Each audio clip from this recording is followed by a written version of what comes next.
Pese a que Ucrania está muy distante de América Latina, la invasión de Rusia a este territorio y también la guerra desatada tiene efectos muy complejos en nuestra región.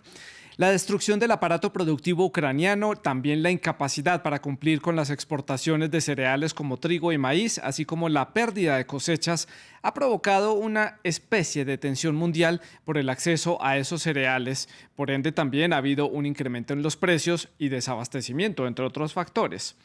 Si algo ha dejado en evidencia esta crisis ucraniana es las enormes diferencias que hay en la producción de alimentos en América Latina, en nuestra región, que podría producir alimentos para abastecerse prácticamente a toda la población de nuestros países, pero debido a sus desigualdades, también a los factores climáticos, a los factores políticos y técnicos, como lo prevé el programa de alimentos, América Latina atravesará una aguda crisis de inseguridad alimentaria. Veamos las cifras. De acuerdo con este programa mundial de alimentos, antes de la invasión de Rusia a Ucrania, cerca de 9,3 millones de latinoamericanos ya sufrían inseguridad alimentaria.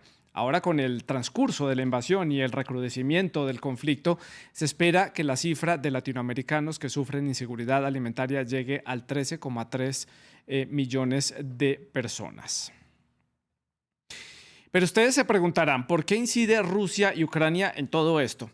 Pues Rusia es el país agresor y también es el cuarto mayor productor mundial de trigo y debido a las sanciones internacionales no puede comercializar totalmente su producción. Ucrania es el séptimo productor a nivel mundial y por la guerra pues tampoco puede cumplir con sus compromisos internacionales. Ante este escenario, otro país, India, para terminar este triángulo, es el tercer país productor de cereales a nivel mundial y prohibió las exportaciones de los cereales de todas sus cosechas para poder garantizar su consumo interno. El escenario entonces llevó a que los precios de los alimentos, por lo menos en América Latina, hayan aumentado entre un 8 y el 13%. También la guerra ha llevado a que el costo de los fertilizantes que son elaborados en Rusia y en Belarus y que son popularmente comercializados en América Latina hayan aumentado sus precios en un 300%, lo que dificulta la producción de alimentos en la región de América Latina. Entonces, pues quedan muchas preguntas sobre la mesa. ¿Estamos o no ante una posible crisis humanitaria o alimentaria mejor en nuestra región? ¿Es posible mitigar su impacto? Vuelve a quedar también sobre la mesa el debate de esas enormes desigualdades que hay en América Latina. ¿Es el modelo de producción la respuesta? ¿Es también esa deficiente infraestructura también uno de los puntos que nos juega en contra? Y también esa desigualdad que hay en cuanto al reparto de las tierras en una región donde, como ya lo decía, se podría producir diferentes tipos de alimentos para alimentar prácticamente a todos sus habitantes. ¿Podríamos ser entonces autosuficientes como región?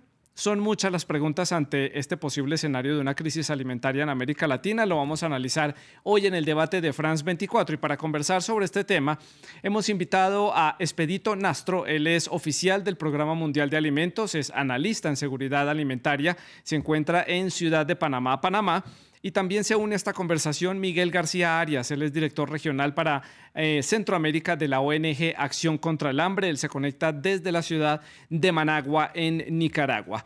Ustedes, nuestros televidentes, también hacen parte de esta conversación. Estamos a través de las diferentes redes sociales, Facebook, Instagram, Twitter, y también pueden ver nuestra señal en streaming en YouTube. Nos encuentran como @France24-ES, también como @Santilogo, que es mi cuenta personal, y nuestra etiqueta es numeral el debate F24. Esperamos todos sus comentarios y sus preguntas relacionadas con este tema. Comienzo entonces dándole la palabra a nuestro invitado en Ciudad de Panamá. Le doy la bienvenida a Expedito Nastro. Expedito, gracias por estar con nosotros. Un gusto tenerlo hoy en el programa. Y punto de partida, como me gusta llamar a esta primera pregunta que lanzo para abrir el debate. El punto de partida es: si estamos a la vuelta de la esquina de una posible crisis alimentaria en nuestra región, ¿sí o no? Bueno, muchas gracias por la invitación y por la oportunidad de hablar de un tema que nos preocupa mucho como Programa Mundial de Alimentos. Como mencionaba antes en la presentación, la región de América Latina y del Caribe está atravesando una crisis que es el resultado de lo que nosotros definimos una emergencia compleja y silenciosa al mismo tiempo. Compleja porque hay varios factores que están contribuyendo al mismo tiempo a impactar negativamente la seguridad alimentaria de las personas que viven en la región. Primero tenemos que mencionar que esa región ha sido una de las más afectadas por la pandemia, que en los últimos años ha impactado negativamente la capacidad de esas personas de generar ingresos y de satisfacer las necesidades básicas. La pandemia se ha traducido también en efectos inflacionarios que se han visto amplificados por el conflicto, el impacto que ese conflicto ha tenido en los mercados globales y en particular por el aumento del costo de algunos productos claves para la economía, como el combustible, los fertilizantes y las materias primas, como el aceite vegetal y en general el precio de la comida. Bueno, pues ya veníamos entonces arrastrando una crisis económica a raíz de la pandemia de COVID-19 y ahora este conflicto en Ucrania ha venido entonces a potenciar un poco esa crisis. Punto de partida para Miguel García Arias. También le doy la bienvenida al programa desde la ciudad de Managua, Nicaragua. Miguel, adelante. ¿Estamos a la vuelta de la esquina de una posible crisis alimentaria, sí o no? Sí, de hecho ya lo estamos y sobre todo en algunos países como Guatemala, como Honduras, donde la inseguridad alimentaria forma parte cotidiana de la vida de millones de personas.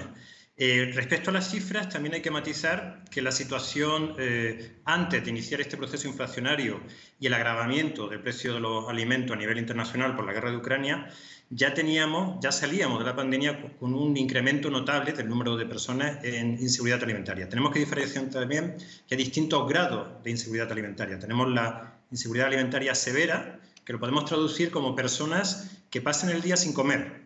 Y eso ha alcanzado la cifra de 60 millones de personas en el conjunto de América Latina y Caribe a finales de 2021.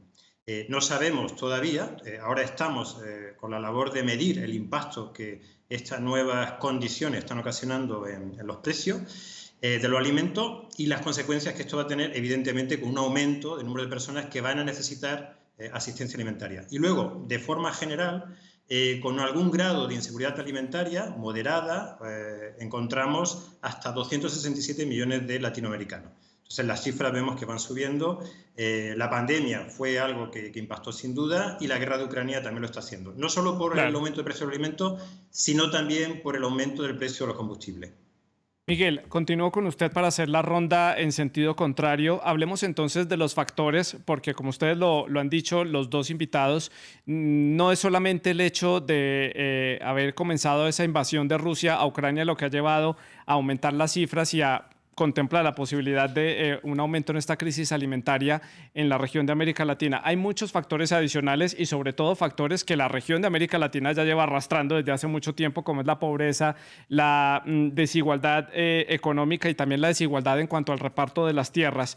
Hablemos entonces de esos factores adicionales, que también me gustaría añadir ahí el cambio climático. Sobre todo allí en Centroamérica hay serios problemas con la temporada de huracanes en países como Honduras y, bueno, y en Nicaragua, donde usted se encuentra, Miguel. Sí, sin duda, el cambio climático es uno de los factores que también viene a agravar la situación. Lo que ocurre con el cambio climático es que son más frecuentes fenómenos climáticos extremos. Entonces tenemos desde sequías más marcadas o huracanes, como ocurrió en el 2020, que tuvimos 2 huracanes de máxima categoría que en el mes de noviembre azotaron lo que es la costa de Nicaragua y Honduras. Además de esto existe un hambre estructural, podríamos llamarlo así, en países como Guatemala, donde el 46% de los niños tienen desnutrición crónica, niños menores de 5 años, pero esto es algo que se arrastra a lo largo de la vida adulta. En países como Guatemala, digo, el hambre estructural porque los salarios promedio de las personas que tienen un empleo, el salario promedio está en torno a los $260. Y el precio de una canasta alimentaria, el precio de lo que cuesta alimentar una familia en un mes, está en torno a los $390. Entonces vemos que si en una familia solo tienen un ingreso, solo entra un salario, no son capaces, dedicando íntegramente los ingresos económicos a la compra de alimentos, pues no son capaces de poder comprar todo lo que requieren desde el punto de vista de la alimentación para tener pues una vida saludable desde el punto de vista alimentario. Esto implica que no pueden hacer frente además a otros gastos que son esenciales, gastos de salud, gastos de educación, gastos de vivienda. Expedito, y su opinión en cuanto a los factores. Miguel ha destacado el factor climático, pero ¿qué otros factores podemos también poner sobre la mesa que se añade a esta crisis en Ucrania y en Rusia? Le pongo uno sobre la mesa como punto de partida también, la inestabilidad económica y política de muchos países de la región. Sí, claro, la inestabilidad económica y política de la región es uno de los factores que se construye sobre algunos efectos históricos de inseguridad alimentaria, por ejemplo, que se verifican en la región.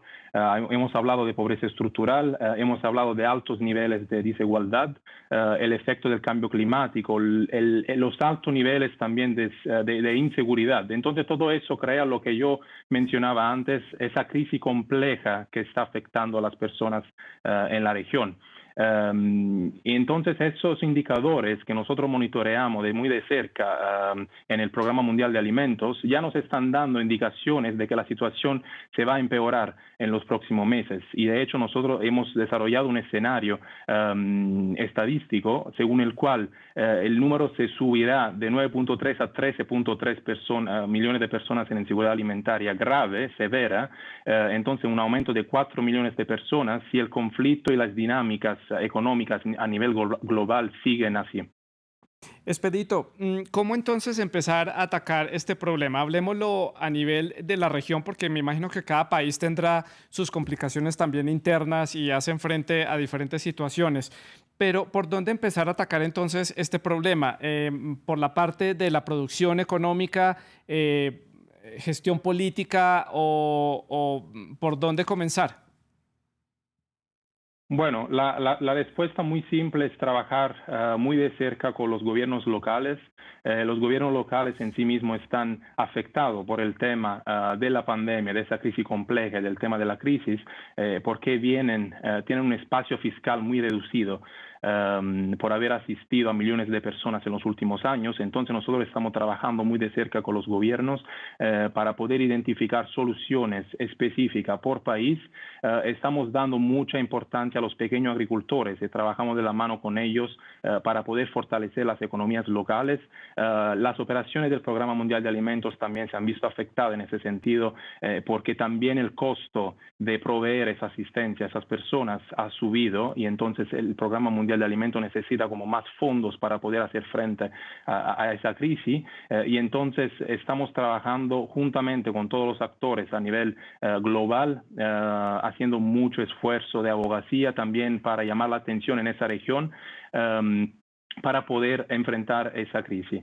Hay todo un tema relacionado con las dinámicas internacionales y de algunos países que están más conectados con los países involucrados en el conflicto, como Rusia y Ucrania, en particular en esa región, la influencia que tienen en Cuba, en Nicaragua, por ejemplo, en Venezuela. Entonces hay algunos países que necesitan más atención y eso se suma a la crisis, a la emergencia, a la gran emergencia que se verifica en Haití. Entonces nosotros trabajamos de la mano con los gobiernos para poder identificar soluciones específicas al contexto y para empoderar también a las economías locales con nuestros programas. Miguel, le pregunto por dos casos puntuales. Caso en Nicaragua, bueno, caso Honduras también, y ya lo mencionaba Expedito, también Cuba y Venezuela son casos que son preocupantes para las organizaciones internacionales. ¿Cómo está la situación en Nicaragua, que es donde usted se encuentra, en donde hay muy poca información oficial y de donde se puede también recabar muy pocos datos por el tipo de gobierno que tienen allí?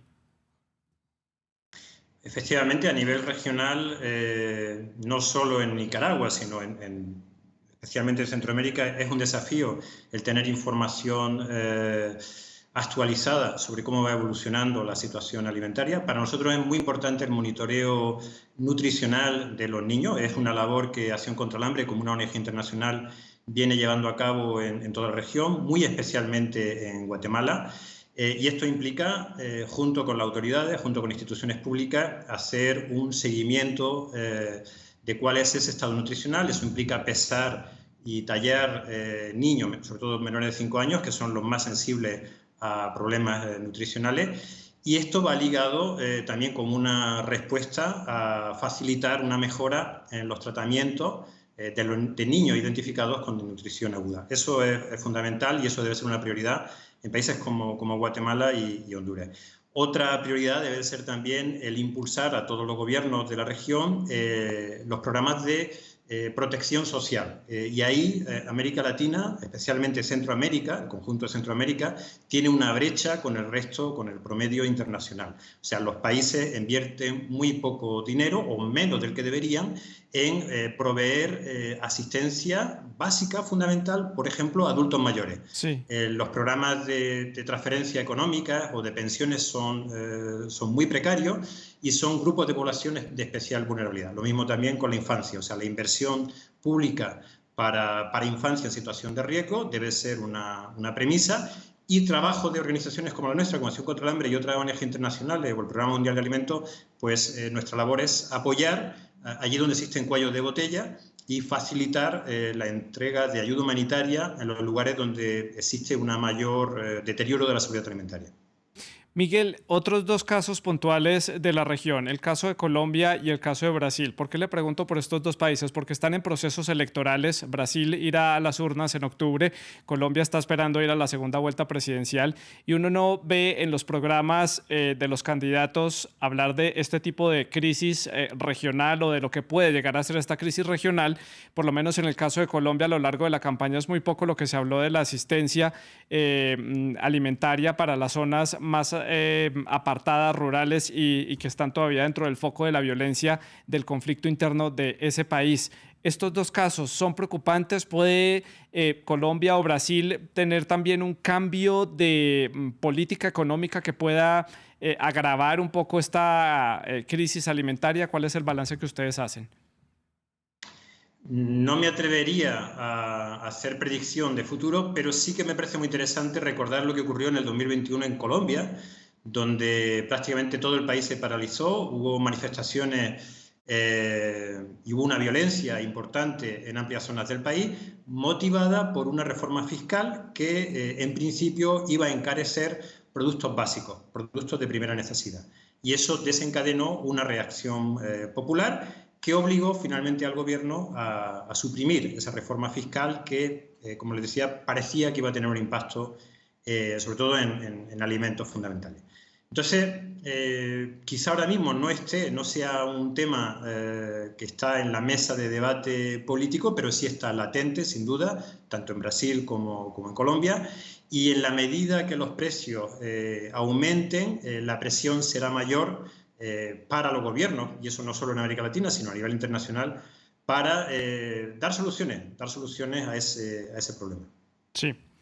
Expedito, paso a preguntarle ahora por otro tema importante relacionado con esta crisis, y es que también hay evidencia que América Latina y en el Caribe también dicen algunos organismos internacionales que claramente hay comida, hay capacidad para producir comida a un alto costo para muchas personas, y eso lleva a que las personas tengan que consumir alimentos de menor calidad, de una peor calidad. Eso también incide en factores de desnutrición y también incide en el desarrollo, pues, de los menores de edad.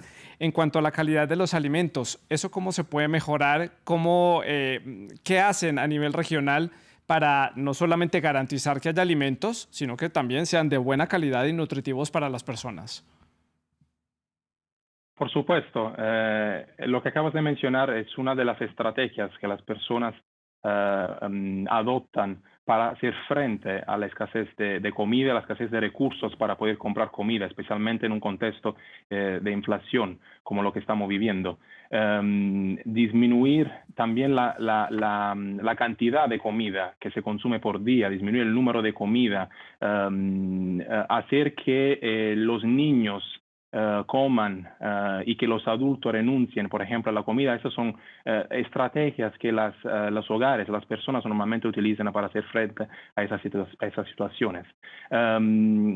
Como Programa Mundial de Alimentos, nosotros siempre garantizamos que la asistencia que nosotros proveemos sea de la mejor calidad, pero también fortaleciendo las cadenas de suministro locales, como decía antes, fortaleciendo el trabajo que hacemos con las comunidades indígenas, con los pequeños productores, para fortalecer la calidad, la cadena de suministro, y para que la gente pueda consumir comida de calidad, y que pueda consumir comida en general, que tenga acceso a un nivel aceptable de comida por día, de calorías por día, y que pueda eso tener un impacto positivo sobre la seguridad alimentaria en la región. Expedito, ¿y qué hay del modelo de producción que hay en la mayoría de los países de América Latina? Estamos hablando que primero la tierra está concentrada en muy pocas manos, en muy pocas familias, en monocultivos de grandes extensiones para producir a gran escala, para poder exportar, para poder generar ingresos y divisa para los diferentes países.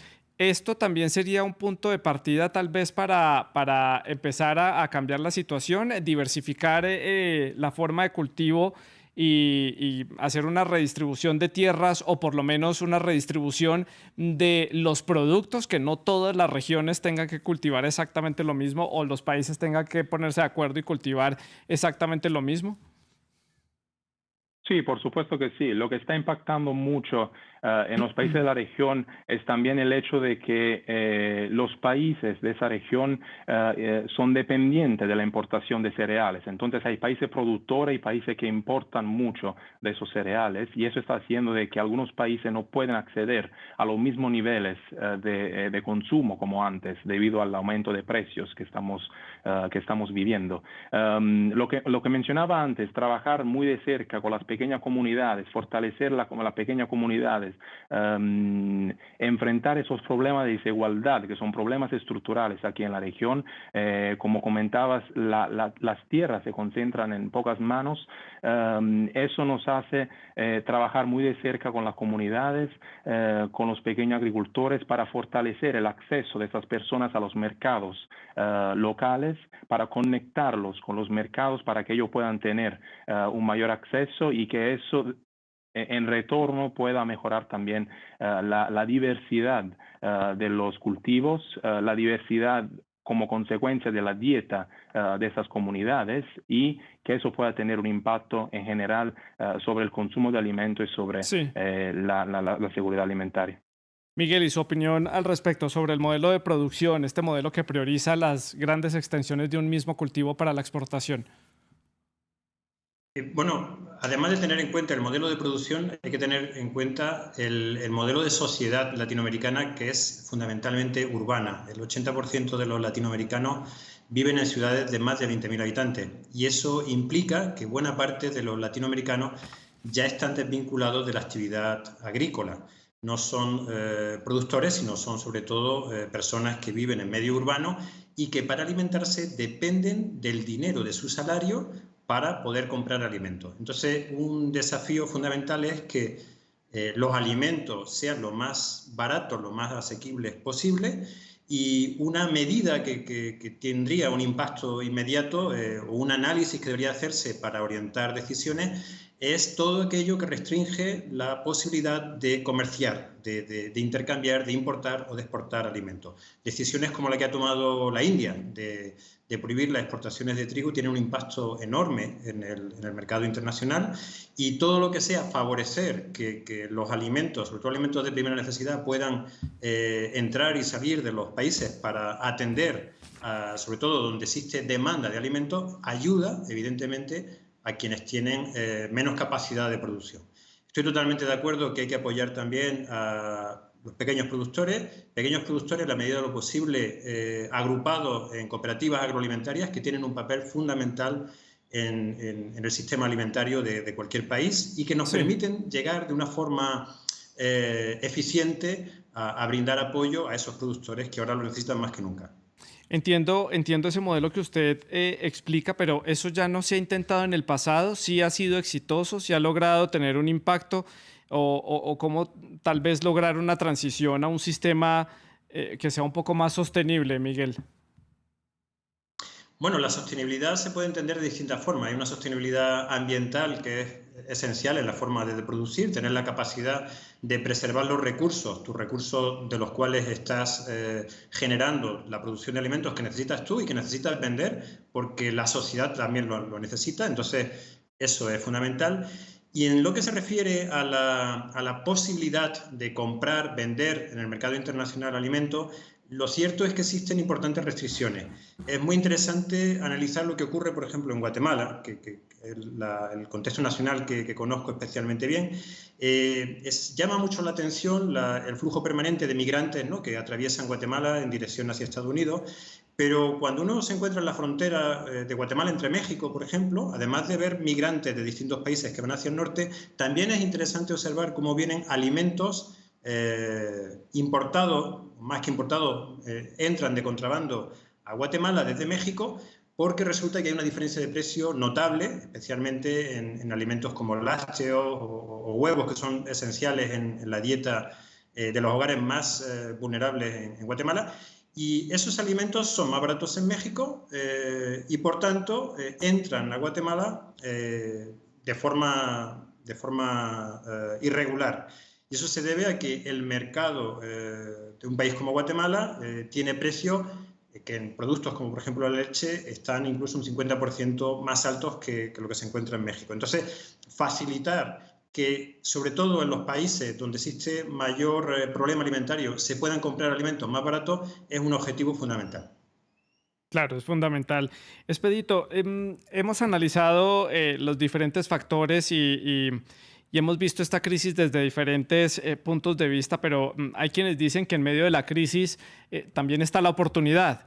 Y también puede ser este momento de coyuntura una oportunidad para América Latina para entrar al mercado internacional, siendo un proveedor de alimentos y de otro tipo de cereales distintos, puede ser a los que producen Rusia y Ucrania, precisamente por estas sanciones que pesan sobre Rusia, la salida de Ucrania del mercado internacional por no poder ni siquiera recoger las cosechas para este verano, para poderlas sacar a través de sus puertos que están en manos de los rusos.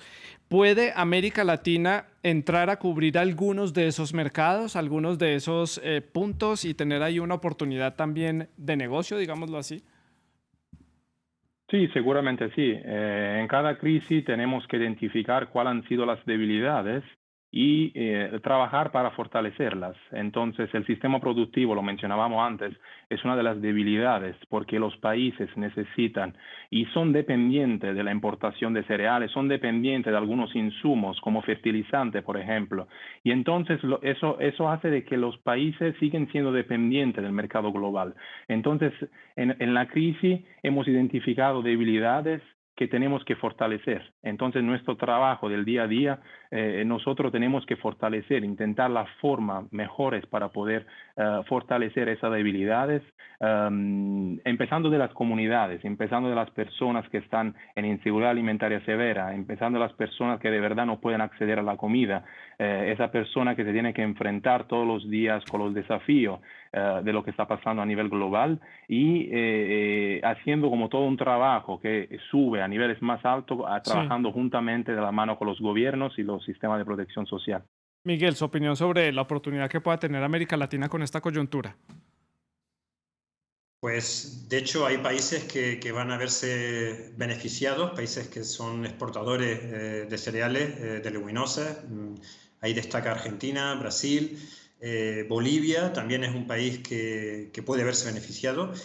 Y en términos generales, yo creo que sí, que es esencial tener la capacidad, los propios países, de cubrir sus necesidades de alimentos, pero América Latina tiene esa ventaja, ¿no?, de disponer de tierras agrícolas que deberían de permitir alimentar sobradamente a la población latinoamericana y poder exportar y poder contribuir a alimentar otras partes del mundo que, especialmente en África o lo que sería Oriente Medio, se van a ver especialmente afectadas porque dependen de la importación de cereal de Ucrania y Rusia, y ahí el impacto va a ser enorme. Por supuesto, hay entonces mucho espacio para el sector agrícola latinoamericano.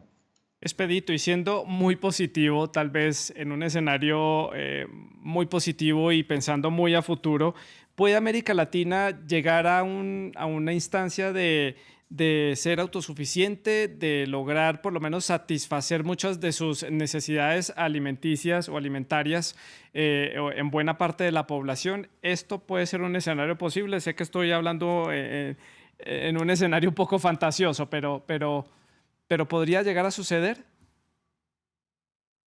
Sí, claro, eso debería suceder, porque la región tiene todas las capacidades para poderlo hacer. Como comentaba antes, lo que sí tenemos que hacer es trabajar sobre los desafíos estructurales que hay en esa región. Si no trabajamos sobre esos desafíos estructurales, como la pobreza que hay en algunos países, como la desigualdad que mencionábamos antes, que la tierra está concentrada en pocas manos, entonces sin trabajar en hacer las comunidades más resilientes frente al impacto del cambiamiento climático, por ejemplo, sin resolver esos problemas estructurales de base, va a ser muy difícil poder lograr un cambio. Entonces, para poder lograr ese cambio, nosotros tenemos que trabajar sobre esos impactos, tenemos que tener un impacto Claro. sobre esos factores estructurales históricos que han producido pobreza en esa región. La región de por sí tiene todas las características para poder ser autosuficiente, para que los países puedan depender de sí mismos, para poder generar, responder a la demanda interna del consumo. Los problemas de raíz son los que tendrían que empezar a solucionarse. Ya lo hemos matizado un poco, Miguel, lo hemos conversado a grandes rasgos en algunas de sus intervenciones sobre los problemas sociales que hay aquí en la región de América Latina.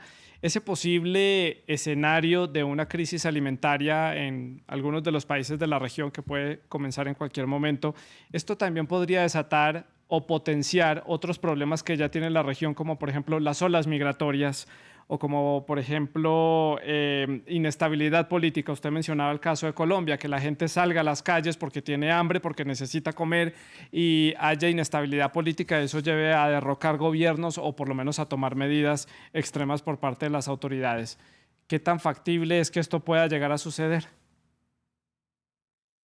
Bueno, nuevamente para hacer una predicción siempre tenemos que pensar o tenemos que revisar qué ha pasado con anterioridad. La crisis más parecida podríamos encontrar a la que nos encontramos actualmente fue en el 2008-2009, fue una crisis financiera de aumento de precio del petróleo, también como estamos viendo ahora, y de aumento de precio del alimento. En aquella crisis se produjo un deterioro de la situación sociopolítica muy marcado en Medio Oriente. Recordarán lo que son las primaveras árabes en los años 2009, 2010, 2011, la guerra de Siria arranca en 2011. Todo eso se relaciona estrechamente con esa crisis financiera y con esa crisis de precios que ocurrió en aquel momento. ¿Podría ocurrir en América Latina o en algunos de los países situaciones parecidas? Bueno, no podemos decirlo de manera cierta, sí sabemos que aumenta la probabilidad de que sucesos de ese tipo ocurran y eso, imagino, que debe hacer a los gobiernos priorizar, como lo hicieron la mayoría de ellos durante la pandemia, pues priorizar la protección social, ¿no? Priorizar el hecho de invertir en que la cantidad más pequeña de ciudadanos se vea afectada e intentar paliar, como sea, los efectos más perniciosos del aumento de precio. ¿Eso a qué obliga? Pues a focalizar muy bien, a identificar muy bien quiénes son los grupos de población más golpeados por crisis como esta. Entre esos grupos de población se encuentra población rural en áreas expuestas especialmente a cambio climático, con muy poco acceso a tierra, con muy poco ingreso económico, adultos mayores, es un grupo de población que experimenta especialmente las consecuencias del aumento de precios, sobre todo donde no existen pensiones, y Claro. lamentablemente eso es algo que caracteriza a buena parte de países latinoamericanos, especialmente en Centroamérica. Ya me quedan pocos minutos para terminar el programa. Expedito, también quiero conocer su opinión sobre este tema, la inestabilidad política que hay acá, los problemas sociales y la migración, por supuesto. Se empiezan a entrelazar entonces las diferentes coyunturas sociales y se vuelve una gran bola de nieve, digámoslo así, que puede llegar a consecuencias muy graves para la región. Sí, es una crisis compleja, como decíamos antes, es una mezcla de factores que está empujando a las personas a dejar sus países. nosotros observamos un incremento importante, significativo en el número de personas que están cruzando los países aquí en la región y preveemos que ese número pueda subir significativamente los próximos meses debido a los factores que están impactando la economía global y de cómo eso se están traduciendo a nivel de país. La crisis política es simplemente uno de los factores que caracteriza la situación en algunos países. La crisis Sí, económica, socioeconómica. Nosotros vemos también, hemos registrado un aumento de protestas acerca del precio de los precios en general, el precio de claro. comida, precio de combustible, que está empujando a muchas personas a dejar sus países para poder encontrar mejor suerte en otros. Lo Sí. estamos monitorando muy de cerca, estamos interesados en la seguridad alimentaria de esas personas también y lo vamos a monitorar muy de cerca en los próximos meses. Me queda un minuto para terminar el programa. Rápidamente quiero hacer las conclusiones. Comienzo con Miguel. 30 segundos, por favor. Sus conclusiones, qué se debe hacer o qué se destaca de esta situación o qué se puede mejorar. Bueno, pues estamos en un contexto que necesita una respuesta global, una respuesta regional, cuando estamos hablando de América Latina, un compromiso de los gobiernos como lo tuvimos con la pandemia, donde sí que hubo un esfuerzo Sí. por atender las necesidades fundamentales y eso es lo que requerimos también en la actual situación. Expedito, rápidamente, 20 segundos para su conclusión. Necesitamos un compromiso global, estoy de acuerdo, donde todos los actores trabajan juntos para poder mejorar esa situación. Entonces, los actores como nosotros, como el PMA, como Acción contra el Hambre, como los gobiernos, los donantes, el sector Sí. privado, las personas que trabajamos de una forma global, con una visión global para poder enfrentar ese problema. A los dos les agradezco mucho por haber estado con nosotros y haber hecho este análisis para la audiencia de France 24. Muchísimas gracias por habernos acompañado y a ustedes muchas gracias por su sintonía. Pueden seguir dejando sus comentarios a través de las redes sociales. Sigan con nosotros.